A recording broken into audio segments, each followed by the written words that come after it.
I really want to thank Arisa. It's,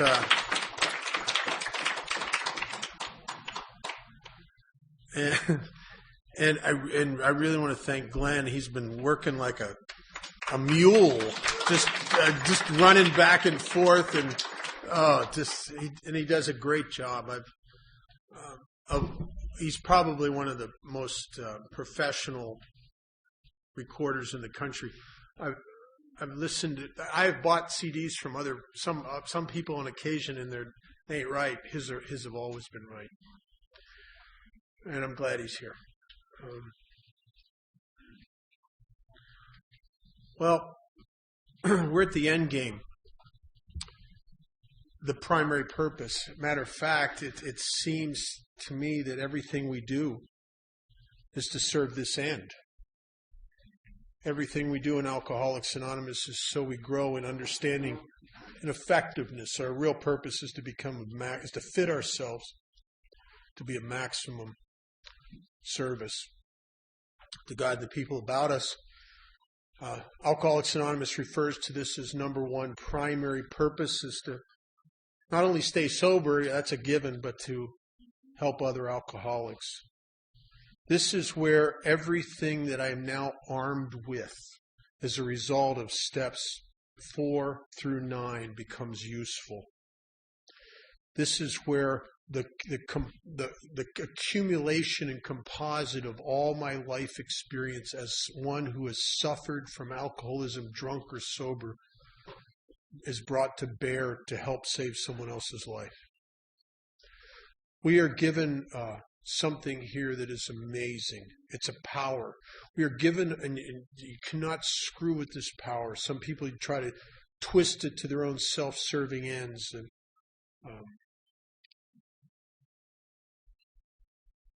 it always backfires on them. We're given the power to help other people in a way that nobody else can. And as a consequence of that, our life gets better and we stay sober and we get more abundance and richness both within us and consequently without us. It's just cause and effect. You can't ignore that.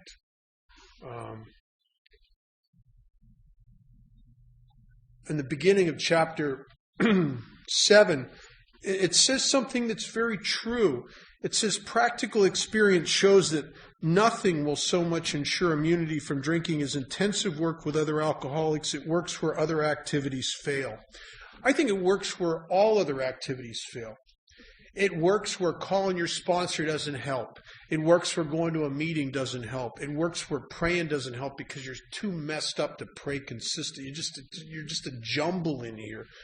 It works where reading spiritual literature doesn't work because you can't even track and remember what you're reading. You're so insane. It works where all other activities fail.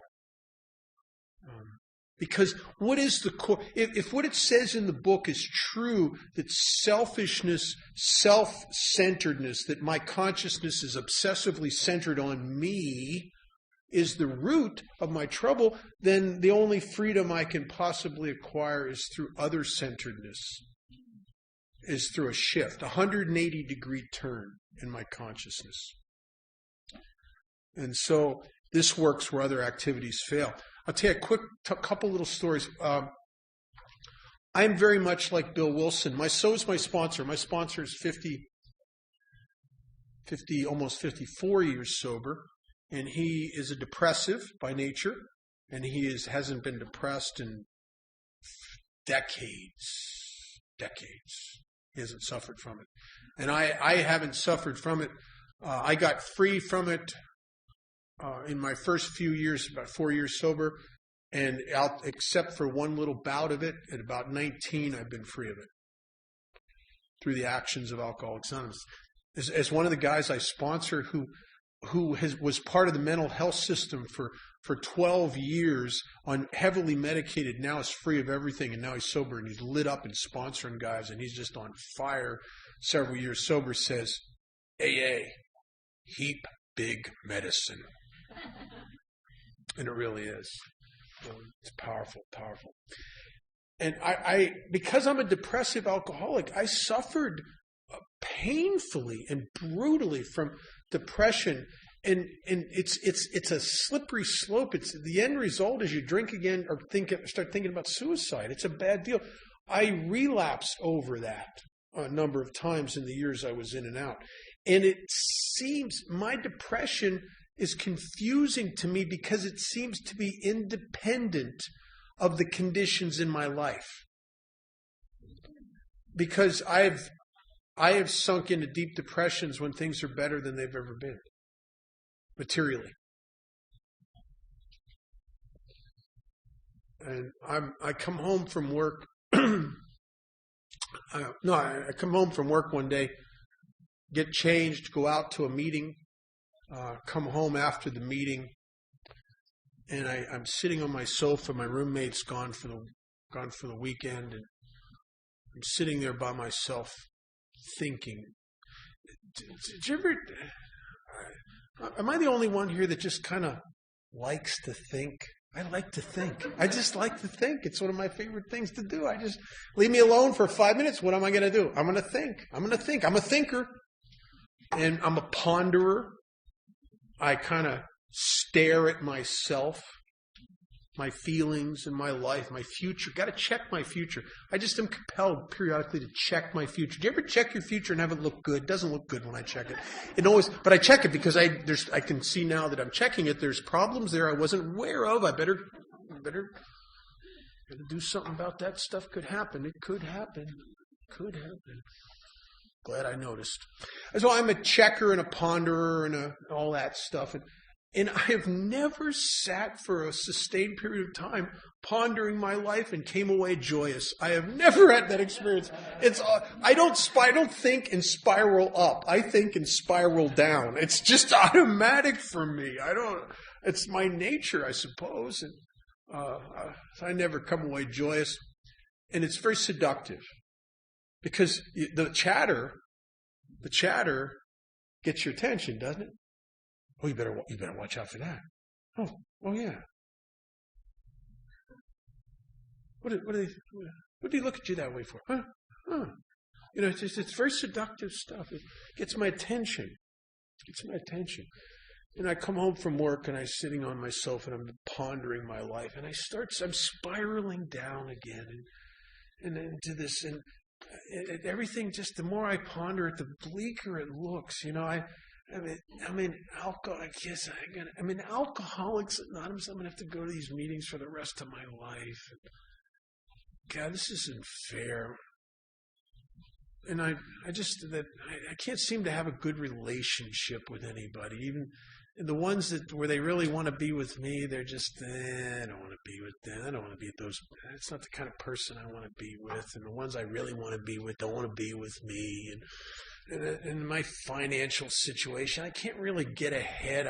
It got me making all these amends, and I'm never going to have anything good. I got an old beat-up car, and I sponsor guys that are doing better financially, and it's just that I'm just spiraling down into the abyss. I go so far. I can picture myself old, alone in an old folks' home or some little cold water flat, eating Alpo, waiting for the Meals on Wheels wagon. So I just, my emotions, what is it about my emotions that the more I stare at them, the bigger they get? I drink of my emotions like I drank whiskey. I am not a social feeler. I'm an obsessive feeler and an obsessive thinker. It's not good. And when I get to a certain point where I get physically debilitated from depression, from self-pity, I get to places where even my body's affected. Everything sags, where I feel like I weigh 1,000 pounds, where it's hard to get up off the couch, where I'm the kind of guy that just wants to pull the covers up and just stay in bed. I can't stay in bed because I can't sleep because it's so active in here. So I'm not good when I'm with you, and I'm not good when I'm alone. It's a bad space. And I've been taught in Alcoholics Anonymous, when in doubt, pray and go to a meeting. So I look at the clock, and it's now about 10 minutes to 10 at night. And there's a meeting at 10:15, not too far from my apartment up at a chapel on the Strip called Duffy's. And I thought, if I could just get up there, maybe I'd hear, because sometimes, you have these little epiphanies in meetings. We've all had those experiences where you go and somebody says something, you go, oh, that's exactly what I need to hear. Thinking maybe I'll hear something in the meeting will snap me out of this funk. And I prayed, I asked God for help, and somehow I got myself up off that sofa. It must have been a combination of grace and a lot of effort on my will, but it was hard to get up. And I shuffled out to the car like a mope, because when I'm depressed, I walk depressed. You know what I mean? I am depressed all over. I'm just a mess. And I get in my car and I drive up to the chapel and park right out in front of the door, and there's a space, and I go in. I'm sitting in there, but I can't hear anything because, I'm so up in my head that the meeting is so far away from me, like music in a doctor's office. It's just distant chatter that doesn't get to me, really. Nothing happens. There's nothing going on here. And I'm sitting there daydreaming, which is pondering my life, thinking, and I'm not getting any better. Across from me in the back is a guy who I didn't really know him, but I'd seen him at some meetings at one of the clubs one time. And he's coming off a drunk, and he's in very, very bad shape. He's grabbing himself, and he's rocking back and forth like he wants to jump out of his skin, like his nerves are shot. He's very sick. He can't sit very long, and he'll periodically get up in the meeting and just pace like a caged animal right behind the row I'm sitting in, just in the back there, just pacing. And then the bathrooms are right there. He goes in there a couple times during the meeting. You hear him in there dry heaving, and it's just horrible stuff. And, I have a lot of problems, and I'm really trying to figure them out. And this guy is annoying the crap out of me. But I don't say anything, and I just get through the meeting. The meeting's over. I don't feel any better. I feel actually probably worse. And I stay and help Charlie Parker, who's the secretary, with the chairs and the trash for the chapel to get everything back in order the way it was supposed to be. And Charlie and I end up being the last two people to leave, and Charlie's on his way to work. He works a graveyard shift, and he's locking up, and we're standing there, and we look over, and the guy who was coming off the drunk is laying in almost like a fetal position in front of my car. Now, I'm going to have to step over him to go home and think about my problems more deeply, which I would have done. Honest to God, that's what I wanted to do. I wanted to go home and think. And except that Charlie's there. And Charlie knows my sponsor, and Charlie has a big mouth, and Charlie has to go to work. He can't help him, and so he's saying to me, so you're going to try to help this guy? I don't want to help this guy. But Charlie's going to tell everybody what a bad AA member I am if I don't, So I go over to this guy, and he's a mess. He's peed his pants, and he's pathetic. He has imagine the inconsideration, no money or medical insurance. So I can't get him into the detox. And at that time, there was a period of time in Las Vegas where there was no free detox, which meant that if you had a live one who was in danger of seizures or DTs, you had one of two options. You either take him into your house and have a couple guys sit with him around the clock, give him a little bit of vodka and orange juice and honey, just anything to hope to keep the DTs and the convulsions in bay. And sometimes even then, I remember having a guy in my living room flopping around on the floor. He went into a seizure. Nothing we can do. Just trying to. You still never knew. That was I am so glad I've had the experience of taking guys into my house when there was no place to take them. And I've had that experience there's a couple guys sober to this day, sober 20 some years, that detoxed in my living room. Boy, you get real connected to people like that. I'll tell you something. They talk about it every time I'm in a meeting and they're in the meeting. They always talk about how sick they were in my living room.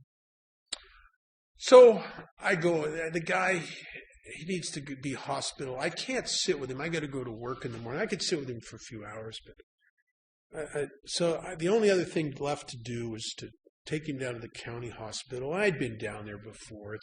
It's awful. And they'll eventually, because they get some government funding, they eventually have to take they will take these indigent guys that don't have no money or insurance, but they treat you like a redheaded stepchild, man. I'm telling you, that's a bad deal. They like you got leprosy or something. They would leave you sit and wait on people who came in after you.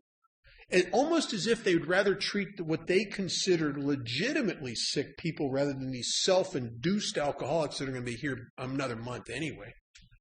So I know what's coming. I've been down to that hospital before with guys.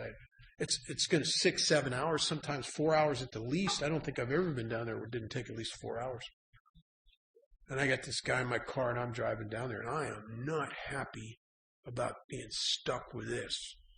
I remember thinking to myself, for God's sakes, isn't it bad enough that my life's crap? I have to do this crap too. Doesn't anybody else step up to the plate except me? The keyword's me. And I'm not saying nothing to him, but I'm not happy about doing that. We get down there, we sign in, we're sitting in the waiting room, and he starts opening up to me. He's coming apart at the seams. He's afraid he's going to go into a seizure. He's got bad tremors, and I'm giving him orange juice and sugar. They didn't have honey, but I went and get off the coffee deal, get some sugar, put it in the orange juice can, and give it to him. And we're sitting there, and he starts to tell me about himself, and he starts to tell me about all this shame and remorse that he feels from all the people who loved him and he loved, how he hurt them. He said he couldn't even drink it away anymore. He told me for some time he'd been thinking about killing himself, and he just hated the fact that he was too much of a coward to get it over with. Then he really hooked me. He said to me, I don't know why you're wasting time with me. I'm not like you people in AA. I always drink again. Don't mean to, but I always drink again. And he's telling me about me. And in the wee hours of the morning, as I sat there with this guy, something in here just made this shift. And I started to fall in love with this guy. I mean, it did for no reason that would make any sense. He can't help me. He can't do anything for me. He can't get me a better job. He's probably not even going to stay sober a year and give me some kind of credit for something. He can't do anything for me. But I fell in love with him because he was exactly like me. He's telling me my story. And it was what I really fell in love with is I fell in love with the me that was in him. Isn't it odd? In therapy, they used to tell me I had to learn to love myself, and I could not. I did positive affirmations in the mirror. I did everything. I could not. I learned to love me through loving the me that was in you. I learned to accept me by learning to accept the me that is in you. I learned to make things right with me by making things right with you. Because we are but one. I think Einstein was right when he said the great illusion of mankind is that there's more than one of us here. This that you're separate from me and I'm separate from God is a hallucination. It's a very good hallucination. It's very effective. You know why it's effective? Because I conduct my life as if I believe it. But on the spiritual level, we are one with. And they eventually checked him in there, and I'm driving home. It's early in the morning. The sun's starting to come up. And I felt something that was just amazing. I'm driving home and I'm crying. And I'm not crying because I'm depressed. Oh man, I'm so far on the other end of the spectrum. I'm crying because there's just an amazing rightness in my life. I'm crying tears of gratitude. I feel the presence of God. I mean, right in here, it's in me, it's in the car. I am like connected in a way that was unbelievable. It's like everything is just lined up. I feel like perfect rightness about me, about my life, about everything. It's good. And I remember thinking to myself, my God, I want to feel this the rest of my life. And it was very similar to the first time I got high. And you get that feeling, you think, oh yeah, we're going to be doing a lot of this. We are going to be doing a lot of this. And that was the morning I claimed my primary purpose. One of the guys I sponsor who finally, after a long time of 12-step work, finally made the connection. He calls it, he says, oh, 12-step work? That's the good dope. It really is. And that was the day I realized that I wanted to spend the rest of my life feeling like that and doing this. And I do it every chance I get. And, you don't know what you're doing sometimes. You're building something. You're putting something in place. You're putting a way of life in place that will save you from yourself. And in order to stay sober a long time, you have to survive yourself. Because there's only one person in the world that wants you out of here. There's only one person in the world that's going to stick it to you and kill you, and it's you. Isn't it funny that that's so true, and yet we try to blame everything around us? But you look at all the problems in my life, you will see my fingerprints all over them. All over them. And so, I'm almost 11 years sober, and I talked about it earlier, this horrible divorce where I found that the day after divorce was final, I found that my wife had been sleeping with one of my sponsees who had been my confidant in my marriage problems and my best friend at the time. And my daughter moved in with them. And she's living with the two of them. And boy, I'll tell you, I miss my daughter. I got something happened to me when my daughter was born that was unbelievable. It was like some kind of thing hooked into my heart. I was the first human being that ever held her. I mean, she cried her first tears in my. I mean, something happened to me that day. And now, after the divorce, I'm not with my daughter every day, and something inside me yearns for her. And I can see her. I got rights to see her. We got joint custody. My ex-wife has physical custody, but I have a right to see her. But in order to see her, I got to go over to where they're living together. I had to do it. And I made an appointment to come over. Kate and I are going to spend the whole day together. Kate's about 2 years old, probably, maybe a little more. And I'm driving over. I have the whole day planned out. We're going to do a couple really cool things I think are going to be fun for her. First thing we're going to do is we're going to go to Chuck E. Cheese. And I don't know if you guys have Chuck E. Cheese here. Oh, yeah. Great place. For about $80, you can win a 10-cent ring. It's just amazing. Worst pizza. Heartburn pizza. Prilosec pizza. But my daughter loved Chuck E. Cheese. And I have a friend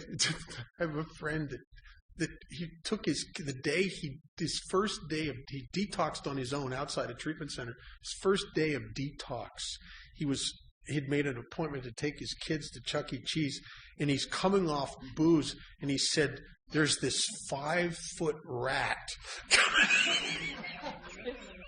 He says it was really there, too. So I'm at Chuck E. Cheese with my daughter. I'm going to take her to Chuck E. Cheese, and then after Chuck E. Cheese, I'm taking her over to a ranch that a friend of mine's involved with that has horses there, and they have rabbits and horses and sheep and ponies and all kinds of stuff. I mean, it's just a very cool ranch, and it's actually co-owned by the people that had one of the big shows on the Strip. And I got it all set up. I go over to pick her up in the late morning, and I pull up in front of where they're living together, and I got this knot in my gut. Get out of the car, go up to the front door, I ring the doorbell, and the happy couple answers the door. And, "Is Kate, I'm here. Is Kate ready?" And, "Yeah, Kate, your dad's here." And Kate, cutest little thing you ever seen. She is just adorable, like a little over 2 years old, comes running out, and I take her by the hand. We go get in the car. We got to Chuck E. Cheese. We hang out there for quite a while, and then we go to this ranch. We spend a lot of time at the ranch. She loves animals. She, to this day, loves animals. And she got to hold one of the rabbits, and it kicked her, and she freaked out and dropped it, and we had to chase it around the yard for a little bit. She got to pet a lot of the animals and the horses, and then what she was very excited about was the ponies. And she had little ponies, like and unicorns and little things, toys and stuff, and she wanted to ride a pony. And so we took her in the corral. We had to hold her on the pony and take her around the corral, and she just loved it. Scared her a little bit, but she really liked it. It was very exciting to her. And we're sitting, after we're done playing with the ponies for a while, she got to feed them, and it was just neat. We're sitting on this picnic table outside the corral, and my daughter's thirsty, so there's a soda machine across the yard next to the stables. And I said to the woman, I said, let me go get us some cans of soda. I'll be right back. So I went across the yard to the soda machine, and I got a couple cans, and I'm coming back. And as I'm approaching the picnic table, I hear the woman say to my daughter, Kate, said, Katie, here comes your daddy. And Katie looks up at me, looks at the woman, and says, that's not my daddy. Craig's my daddy. And I'll tell you something, it felt like somebody stuck a knife in me and twisted it, and I didn't say nothing. I just pushed that down, and I just went there, and we drank our sodas and hang out, played a little bit. We did one more thing, and then eventually I had to take her home that night. And I pulled up to where they're living, and it's...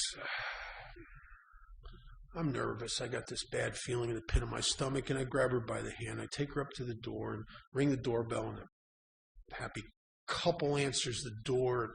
She jumps into his arms, and I turn around, and I go back to my car, and I get in my car, and I drive away, and I get about a block away, and I just pull over to the side of the road, and I just come apart at the seams. And I'm sitting in my car, and I'm crying, and I'm talking to God at the same time. And I'm saying to God, I love my daughter, but I can't see her anymore. I am so sorry. I can't do this. This hurts too much. I'm not big enough for this, God. I can't do this. And it made me sick inside, but I knew I couldn't keep going back. It hurt too much. And I look at the clock on the dashboard, and I had promised this idiot newcomer that I was going to meet him in front of the SOS club and pick him up and take him across town to this big books, this step study meeting, and I don't want to meet him. I need to go home and think. I need to think. But I promised him, and AA told me, you guys beat it into me. You do what you say you're going to do. You show up when you say you're going to show up. Okay. And I race across town. I'm going to be a couple minutes late, and I pull up to the SOS club, and the guy's out front pacing back and forth, waiting for me. And get in the car. We get in the car. We start going across town to go to this step study. And I'm not in the car. He's not even in the car. But a couple minutes, I get a minute or two, I suppose. He starts telling me with tears in his eyes about how he's been denied to see his kids again by the courts. And I'm looking at him, and I'm thinking, man, there's only one person keeping you, Bob, from seeing your daughter. That's you. I'm thinking, all right, I get it, God. I get it. I'll do this one more week. I'll do it one more week. I'll do it next weekend again. And then next weekend. And I've never missed. And my daughter's 24 years old. And she is probably the primary relationship in my life. I've been fortunate. I was able to help her buy her first house a few years ago. She's 24 years old. She's owned a house for a couple of years.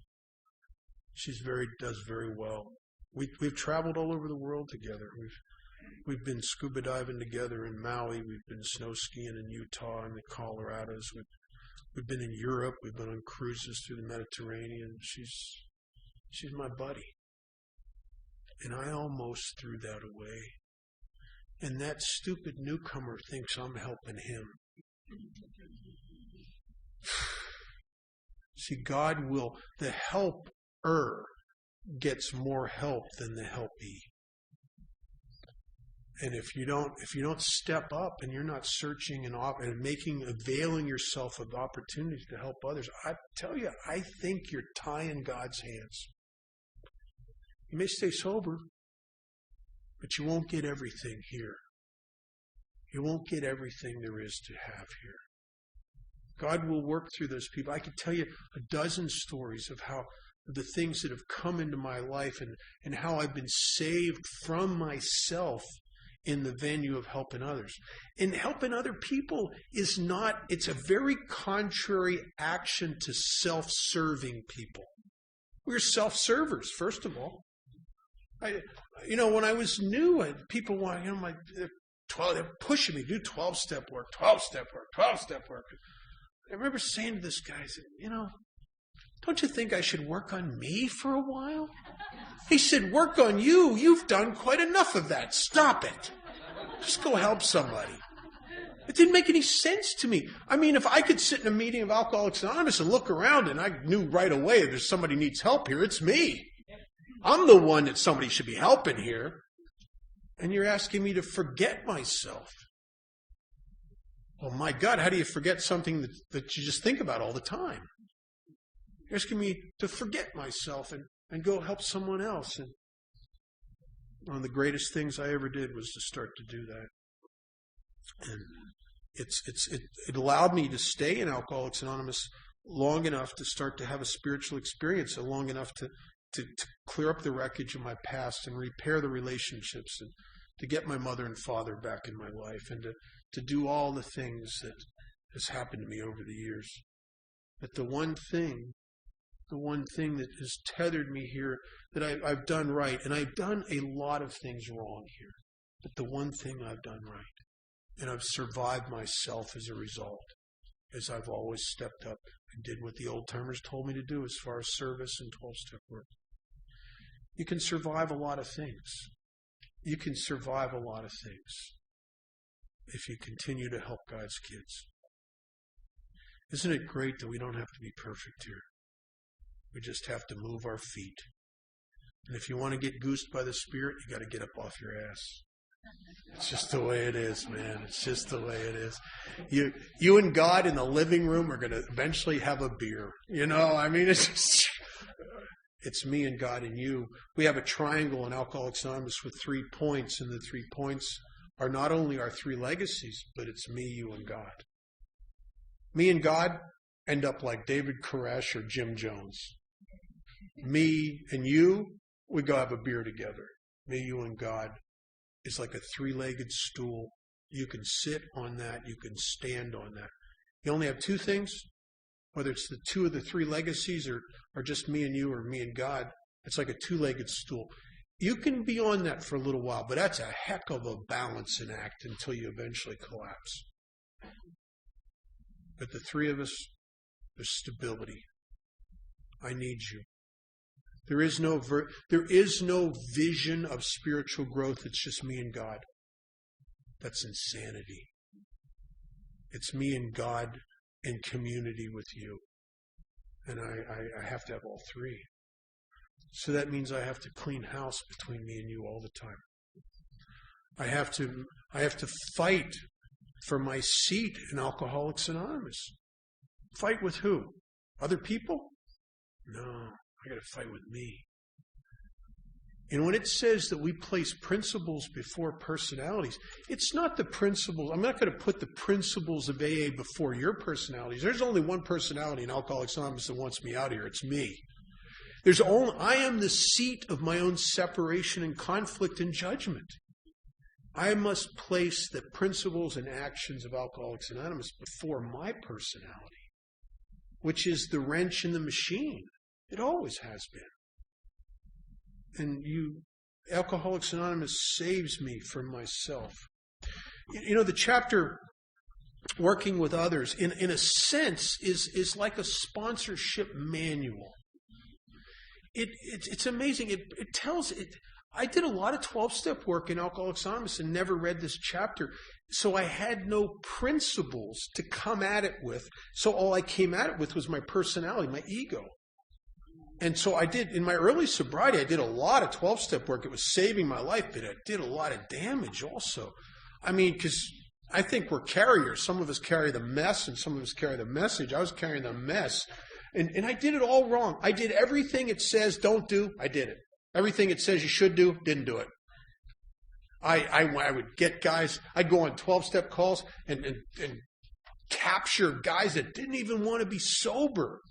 But listen, it's a bad reflection on me if you drink, so you're going to get sober, I'm going to kill you. You know what I mean? It's like it's all about me. It's very self-centered. I was on the list for central office for years, and for some reason we had an answering service at the time, and they didn't rotate who they called. They'd learned that at 3 a.m. there's a couple people that would take the calls, and they just call them. And I was one of those people, and they called me a lot. Middle of the night. Well, 3 a.m., there's a lot of alcoholics that call Alcoholics Anonymous that don't really want to get sober. It's 3 a.m. They've run out of vodka. They're lonely. They're calling ex-girlfriends. Now they've gotten down to AA in the list of people to call. They just want to talk to somebody, right? Well, they put me on, and I put on the cape and the soundtrack to Mighty Mouse, Here I Come to Save the Day, and I rush over and I kidnap them out of their apartment. We pour their booze down there. You want to see a sick-looking face. Watch an alcoholic's face when you pour out his vodka. Oh, my God. I don't know what I'm doing. I'm an idiot. And I'd capture these guys, and I'm going to get them sober no matter what. Why? Because my ego's involved, and I don't want to look bad. See, I think I want to impress the old-timers. I want to take them to my home group and have 2 or 3 little guys here. See? Right? And it was all about me, and I had no principles. And sadly enough, I think that there possibly was some people that I tried to shove AA down their throat that might have put such a bad taste in their mouth that maybe they'll never come back here. I am very sorry for that. I didn't do it out of malice. I did it out of ignorance. I would try to fix people's problems. I'd try to put Band-Aids on their wounds. Guys that would have... There was a guy in Vegas who he asked me to work with him, and he didn't really want to be sober. He wouldn't do anything. He wouldn't even go to a meeting unless I came and picked him up and took him. He would have zero participation in his own recovery. But my ego's involved. See, this guy's going to get sober. And I'd go and force him to go to meetings with me, and he kept whining about these warrants out for his arrest in another state. And my ego thought, man, if you could help him with those warrants, he'd probably never drink again. He'd probably someday be in a meeting saying, if it wasn't for Bob. There was a federal judge in Las Vegas. I never knew how powerful this guy is. After he died, they named the federal building after him, the Foley Federal Building. And Roger was a very cool member of AA.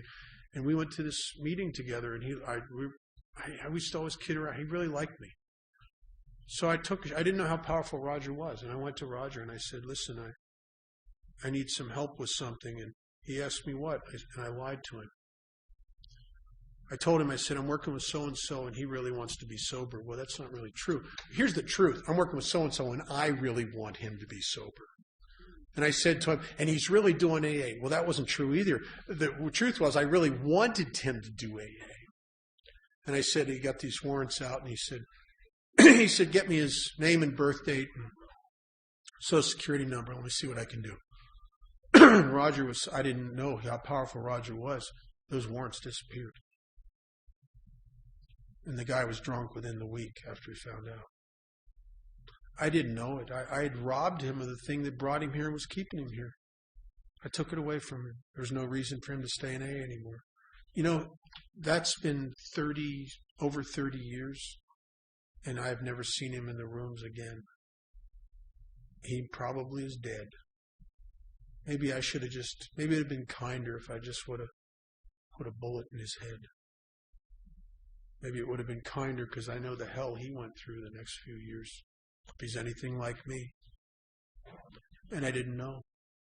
But ignorance causes as much problems as malice, probably more.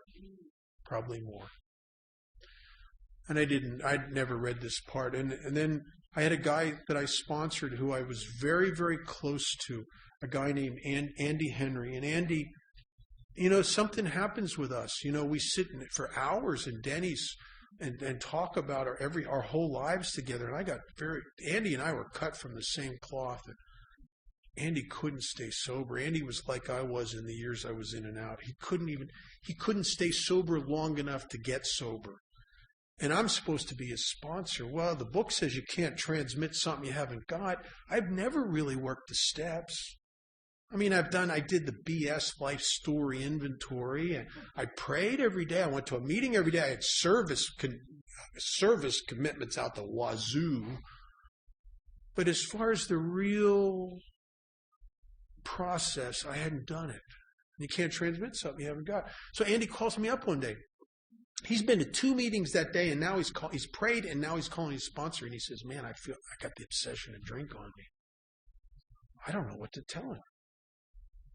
So I said, well, just pray some more and go to another meeting. There was a late night meeting at 11:15 or 10:15. He went to the late night meeting and came out of that meeting and went and got a bottle, got wiped out, came to the next morning, and he just couldn't do it. He couldn't come back one more time and raise his hand. He just couldn't do it.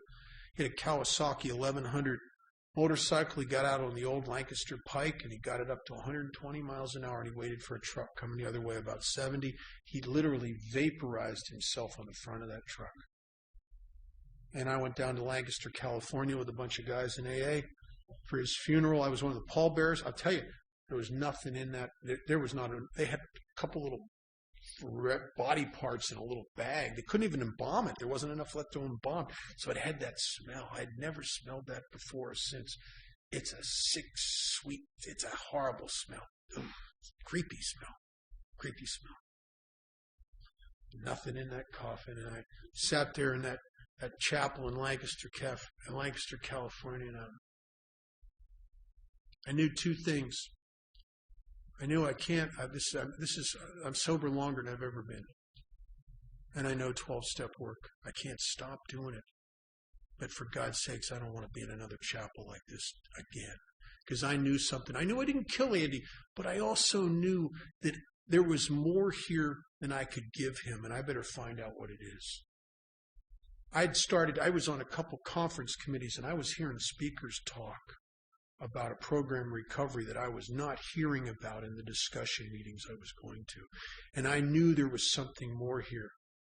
And I came back to Las Vegas from Lancaster, California, and I started getting into that book and the chapter, especially working with others and looking at it as if it was a design for doing this. And oddly enough, it is. It's very point blank. It tells you what to do, when to do it, what to say, when to say it. It tells you what not to say, what not to do. It's and I started really trying now to come at the 12-step work from principle rather than personality. And I started seeing some amazing things happen. I started the interviewing process before. Before that, I'd sponsor anybody. Now I started the interviewing process to find out if this is a good deal. Is the guy really an alcoholic? Does he know it? Is he convinced? Does he know it? And as it talks about on page 96, is he really willing to work with you? Or if he is not, don't waste time. Move. Next. Have you ever sponsored someone that's not really willing to work with you? They drain the life out of you. Oh my God. That's why, guys, I sponsor. If you want me to sponsor you, you're going to not only do the steps, you're going to start doing service real quick. And the beauty of that is you can take an emotionally distraught, depressive, angst up, insane alcoholic, and you get them sponsored. You get them through the steps and sponsored people. They become low maintenance people. They become really a lot of fun to sponsor because they're not so narcissistically self-obsessed. It's a beautiful thing. Now they're easy. You can you get them quick through the work, and you get them working with others quick. You can sponsor a lot of people like that because there's not a lot going on. They check in with you, and it's just very simple. Occasionally, problems occur, and you have to show them the spiritual principles that apply, as my sponsor does. My sponsor doesn't manage my life, but he always pull out of the hat the selfless actions that apply to this particular. He always brings me back to actions that correspond with the decision in step 3. He has that ability to pull it out of a hat, something I couldn't see. I'll tell you a good example.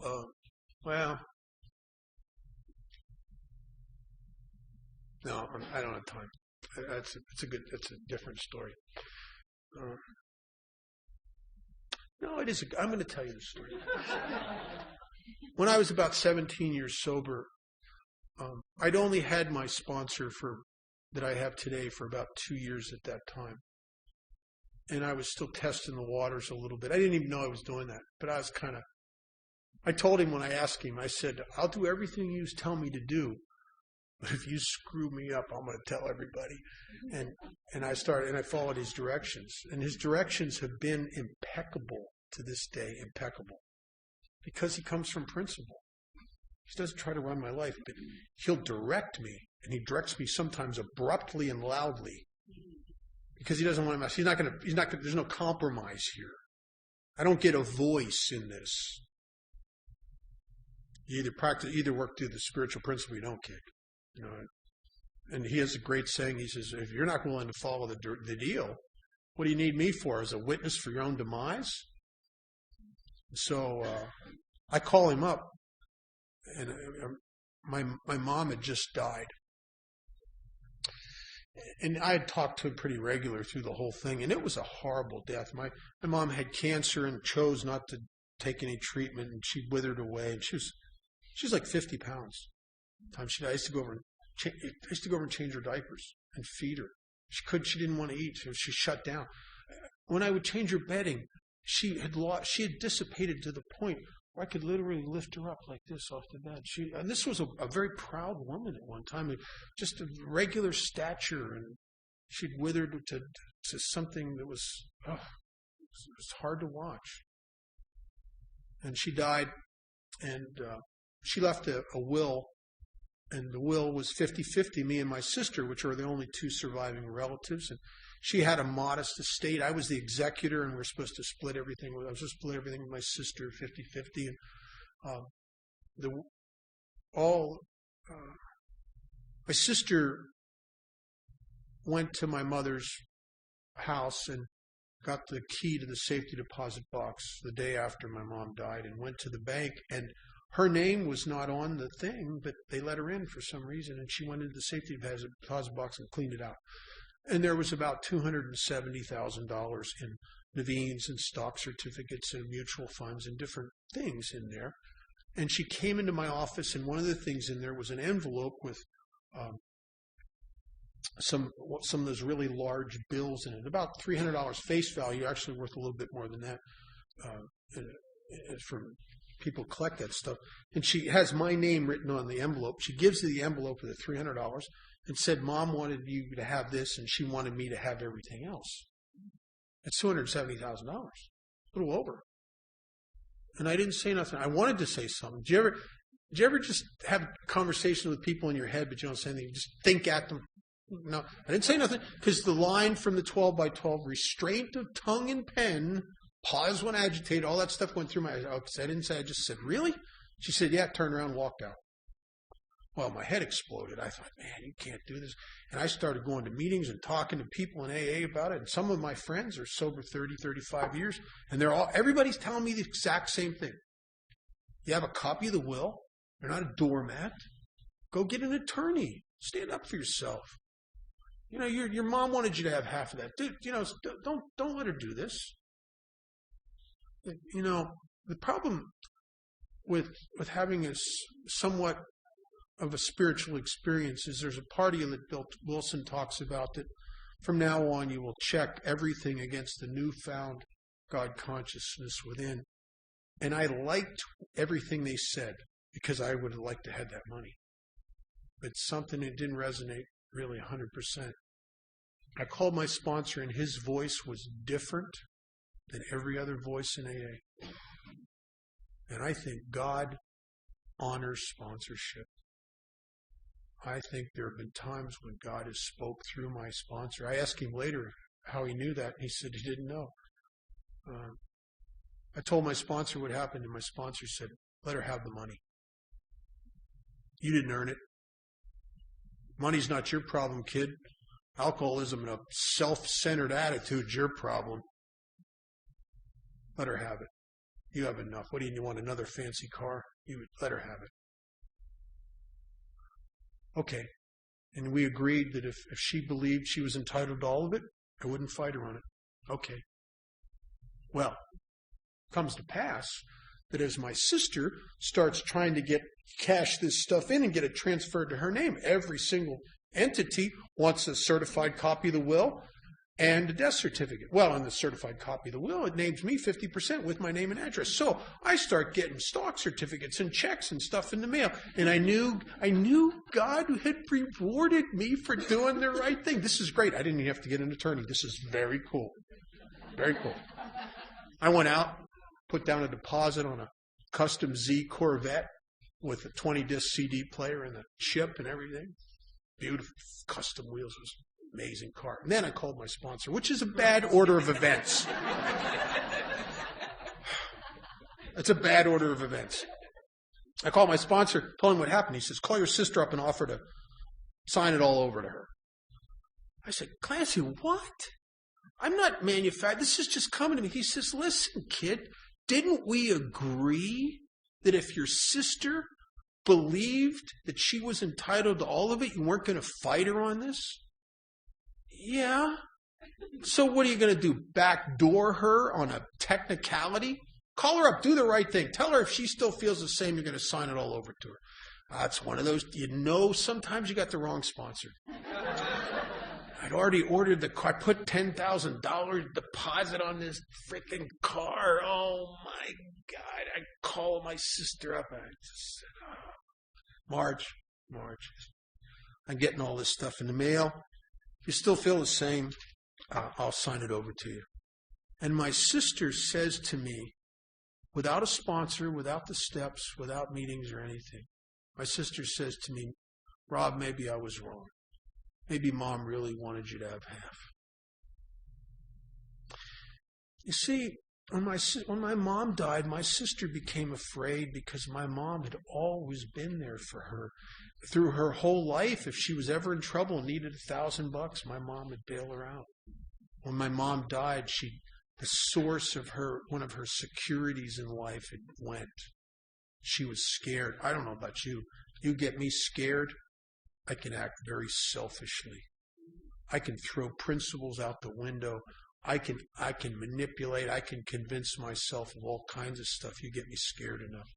And my sister, without a program, without a sponsor, without any of that, came around on her own volition to a point I would have had to have been yelled at by a sponsor to get to. And I ended up with half. And I didn't have to pay an attorney. And more importantly than all of that, I kept my sister as an important part of my life. And she's an important part of my life to this day. I mean, she's the aunt for my daughter. She's my buddy. Later on, she went through a divorce, and I was her big brother, and I was able to be there for her. She's helped me decorate my house at one point. Because she's good at that. We have dinner together, her and my daughter and I, a couple times a month. I almost threw that away. And if I would have thrown that away, I think I would have thrown a piece of myself away, because I would be taking a position in the universe as if self-gratification and money is more important than family. That money is more important than people. What would become of me and my spirit if I did that? What position would I be putting myself into in regard to life? And my sponsor, I tell you, God spoke through him. He through him saved me from me. You always have saved me from me. There's a lot of amazing stuff in this chapter.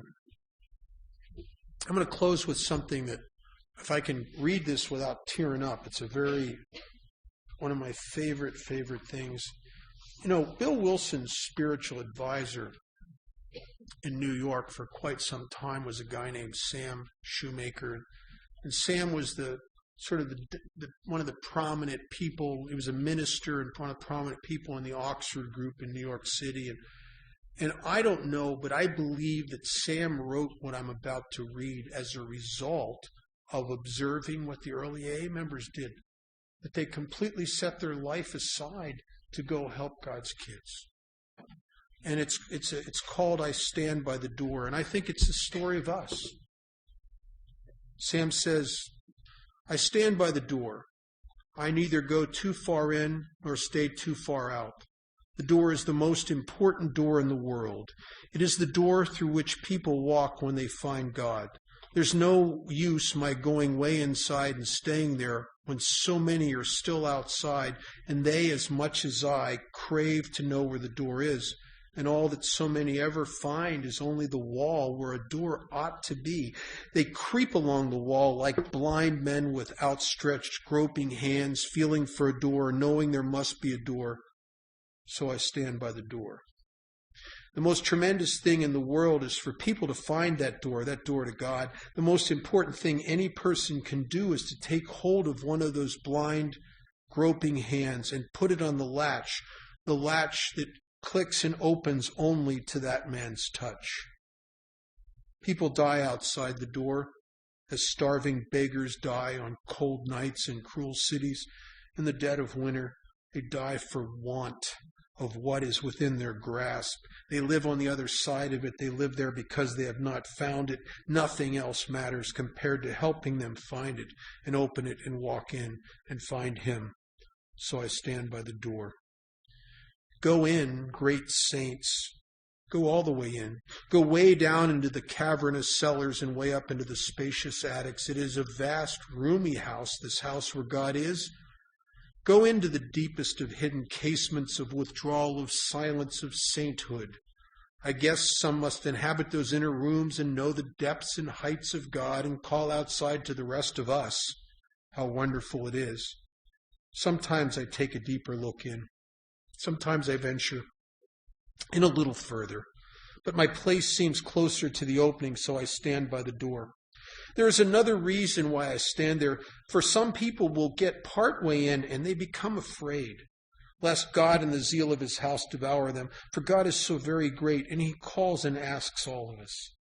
And these people feel a cosmic claustrophobia, and they want to get out. Let me out, they cry, and the people way inside only terrify them more. Somebody must be by the door to tell them that they are spoiled for the old life. You see, they've seen and tasted too much. For once you taste God, then nothing but God will do any more. Somebody must be watching for the frightened who seek to sneak out just when they came in to tell them how much better it is inside. The people too far in do not even see how near these are to leaving, preoccupied with the wonder of it all. Somebody must watch for those who have entered the door but would like to run away. So for them too, I stand by the door. I admire the people who go way in, but I wish they would not forget how it was before they got in. Then they would be able to help the people who have not yet even found the door, or the people who want to run away from God. You can go in too deeply and stay too long and forget the people outside the door. As for me, I shall take my old accustomed place, near enough to God to hear Him and know that He is there, but not so far from people as to not hear them, and remember that they are there too. Where? Outside the door. Thousands of them, millions of them, but more important for me, one of them, two of them, perhaps 10 of them, whose hands I am intended to put on the latch. So I shall stand by the door and wait for those who seek it. I'd rather be a doorkeeper, so I stand by the door. For the men and women in Alcoholics Anonymous who believe in the primary purpose, who come into the hospitals and institutions week after week, hoping one day to catch somebody like me, I thank you for my life. God bless.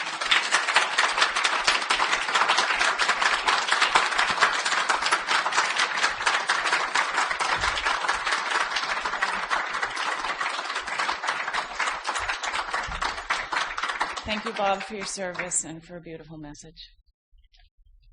This concludes our Big Book weekend. We hope you have all enjoyed yourselves and found it inspirational. Please come and join us at the Beacon Group any Wednesday night at 8 p.m. at the Church of the Redeemer, 379 Hammond Street in Chestnut Hill, or Monday nights at 8 p.m. at the Methodist Church of Newton at 430 Walnut Street, across from Newton North. We will be happy to see you again as we trudge this path of happy destiny. As you leave today, please leave your name tags on the registration table so they can be recycled. Thank you. And now I'd like to introduce Jane, who will sing Amazing Grace.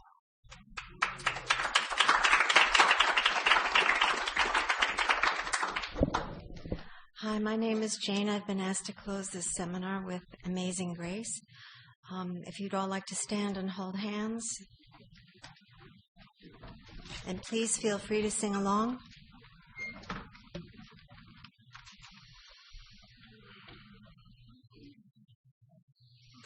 Amazing grace, how sweet the sound that saved a wretch like me. I once was lost, but now I'm found. Was blind, but now I see. 'Twas grace that taught my heart to fear, and grace my fears relieved. How precious did that grace appear, the hour I first believed. When we've been there 10,000 years, bright shining as the sun, we've no less days to sing God's praise than when we'd first begun. Amazing grace, how sweet the sound that saved a wretch like me. I once was lost, but now I'm found. Was blind, but now I see.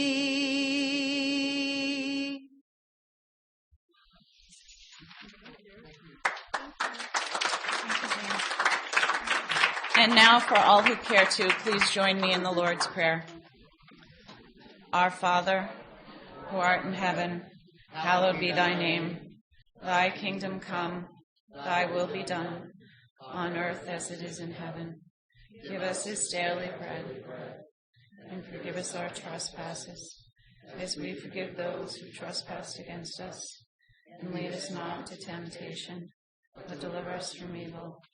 Thine is the kingdom, the power, and the glory forever. Amen. Thank you, Bob.